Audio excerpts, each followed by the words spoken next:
인사가 만사다. 비즈니스는 결국 사람이 하는 것입니다. 사람이 9할 이상이라고 생각합니다. 우리 기업에 딱 맞는 인재 뽑고 싶으시죠? 제가 말씀드린 6가지를 잘 기억해 주셨으면 좋겠습니다. 요즘 채용 많이 어려우시죠? 특히 중소기업, 스타트업, 규모가 아직은 작은 기업에서는 점점 더 채용이 어려워지는 것 같습니다. 인사가 만사라고 합니다. 인재 채용 정말 중요한데요. 우리가 조금 더 우리와 비전이 맞고 우리가 일하는 방식이 맞고 함께 한 배를 타고 항해할 수 있는 그런 멋진 직원들을 조금 더 잘 채용할 수 있는 전략들을 좀 알려드리고자 이 자리에 왔습니다. 채용이라는 것은 많은 스킬과 인사이트 그런 어떤 것들이 필요하다기보다는 기본기에 충실해야 더 잘할 수 있는 것 같습니다. 첫 번째, 제가 헤드헌팅 업무를 하면서 또 자체 채용을 하면서 가장 많이 느꼈던 것은 생각 외로 회사 속에서 그리고 홍보 관련 자료들이 잘 정리되어 있지 않다는 것입니다. 회사 속에서는 조금 강조해서 말씀드리자면 IR 자료와도 같다고 생각합니다. 우리가 투자자에게 투자 제안을 받을 때 우리 어떻게 하면 우리 기업이 더 성장할 수 있고 정말 더 좋게 보일 수 있는지에 대해서 밤새 고민하고 기획해서 20페이지 내외의 IR 자료를 만듭니다.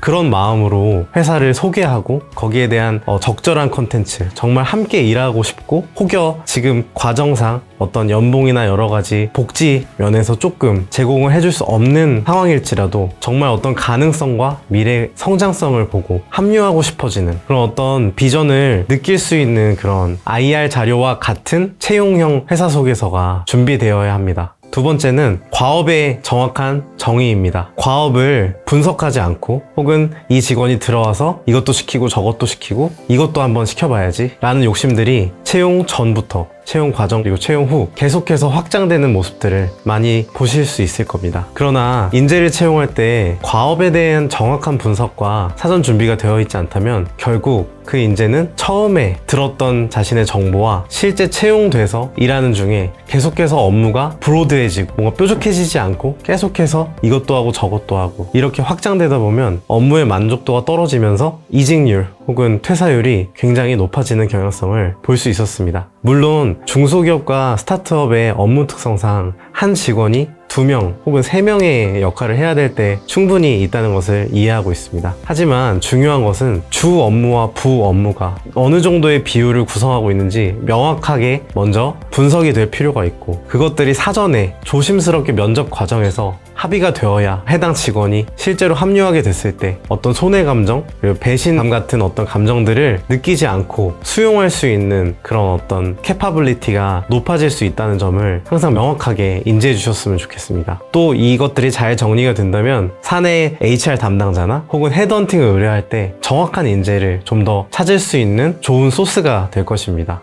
네, 세 번째는 바로 연봉의 범위가 정확하게 설정되어야 한다는 점입니다. 어떤 포지션은 연봉의 어떤 범위가 굉장히 좁은 범위의 포지션이 있습니다. 뭐 예를 들자면 마케팅 직군, 영업 직군, 아니면은 사무 직군 이런 부분들은 연봉의 차이가 업무 능력에 따라서 차이가 있지만 엄청 크진 않습니다. 하지만 전략기획, 경영기획 그 밖에 어떤 포지션들은 연차뿐만이 아니라 그 개인의 기량에 따라서 혹은 MD 직군도 포함이 될 수 있겠죠. 그런 직군들은 개인 기량에 따라서 최대 2천, 3천까지도 연봉이 차이 나는 경우를 볼 수가 있습니다. 두 경우 모두 레인지는 적절하게 설정이 되어야 하는 부분이 있습니다. 왜냐하면 이직 대상자들은 이직의 프로포저를 받는 입장에서는 항상 연봉이 최대의 관심사이기 때문입니다. 하지만 그것을 면접 중에 알려드리겠습니다. 혹은 입사하면 결정될 것입니다. 이런 말로는 잘 설득이 되지 않습니다. 그래서 언더는 이 정도, 역량이 된다면 최대 어느 정도까지도 가능한 케이스가 있었다. 하지만 그것은 면접, 협상을 통해서 검증이 되고 충분한 증거가 있을 때 드릴 수 있다. 그러니까 일단 지원해 보시라. 이런 프로포저를 진행할 때 대부분 이직자들은 한번 고민을 해보고 도전을 하게 되는 경향성들을 많이 보입니다. 따라서 연봉이 딱 5천이면 5천, 나는 4천에서 4,200까지만 줄 수 있다. 이렇게 명확하게 제시를 한다면 실제로 면접을 진행했을 때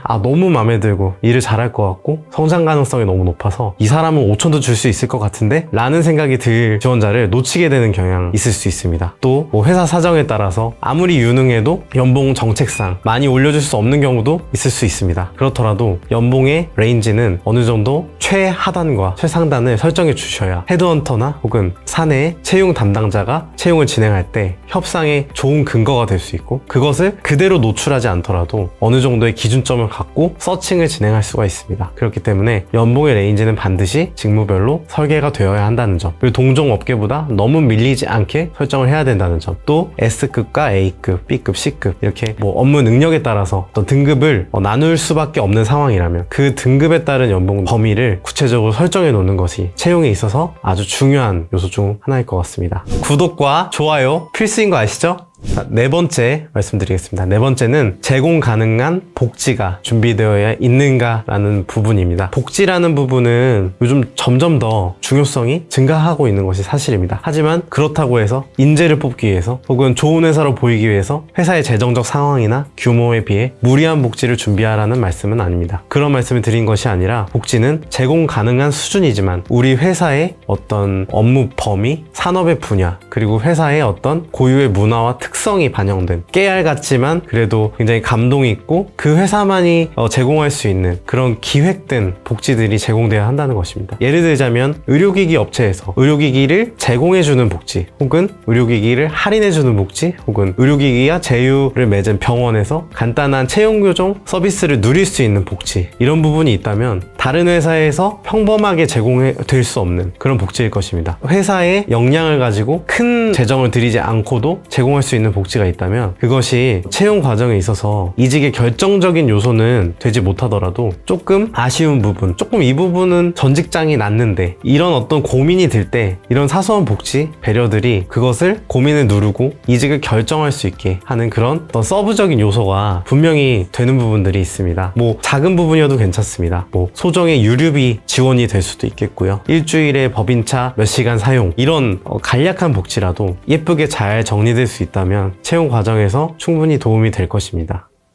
다섯 번째, 회사에서 채용할 계획이 있으신 포지션에 해당하는 지원자가 입사를 했을 때 그 입사자가 속할 팀의 문화, 그 다음에 커뮤니케이션 스타일, 그 다음에 상사의 어떤 업무 지시 방향, 그리고 필요한 어떤 업무 스타일 등이 정의가 명확하게 되어 있는 것이 좋습니다. 예를 들자면 우리가 멀티태스킹이라고 하지 않습니까? 사실 멀티가 아니라 전환이 빠른 능력을 의미하는데요. 어떤 지원자는 한 가지에 몰입을 잘하는 스타일이지만 반면에 전환이 좀 느린 어떤 특성을 가진 직원이 있습니다. 한 사람은 굉장히 깊게 몰입하는 능력은 조금 부족하더라도 여러 가지 업무를 빠르게 전환해서 처리하는 능력을 가진 직원들이 있을 것입니다. 이 둘 중에 무엇이 더 좋은 직원이냐 하는 것은 상황에 따라서 다를 것 같습니다. 이런 여러 가지 업무 스타일, 커뮤니케이션이 직설적인 부분들이 있고 돌려 말하는 어떤 직원들이 있을 것입니다. 또 프로세스에 강한 직원이 있을 것이고 임기응변에 강한 직원이 있을 것입니다. 이런 성향들은 같이 공존할 수도 있지만 또 대척점에 있을 수 있습니다. 즉 공존할 수 없거나 혹은 어려운 능력들이 있을 것입니다. 그런 강점과 약점이 이 포지션, 이 조직, 이 팀에 들어갔을 때 어떻게 작용될지에 대해서 경험적으로 다들 경영자분들 혹은 인사팀장님들 혹은 팀의 팀장님들 아실 것입니다. 그런 부분들이 잘 정리가 되어 있다면 이 직원의 성향이 실제 들어와서 어떻게 벌어지고 어떤 스트레스와 저항을 받고 조화롭게 점점 융화가 될 건지에 대해서 어느 정도 예측이 가능한 부분들이 있습니다. 이럴 경우 이런 부분들이 잘 정리됐을 시에 또 이런 부분들이 미리 소통이 되고 면접 과정이나 어떤 전화 면접 과정에서 우리는 이런 조직 특성을 갖고 있고 이런 일하는 문화가 있는데 혹시 이런 부분에 대해서 어려움이 있으시냐 혹은 강점이 있으시냐, 이런 질문들, 간단한 질문 한두 가지를 가지고도 어느 정도 그 사람이 이 자리에 왔을 때 어떤 일이 벌어질지 어느 정도 예측이 가능하다는 점 강조드리고 싶고요. 그런 부분들이 정리가 잘 된다면 채용 실패 확률을 떨어뜨릴 수 있을 것입니다.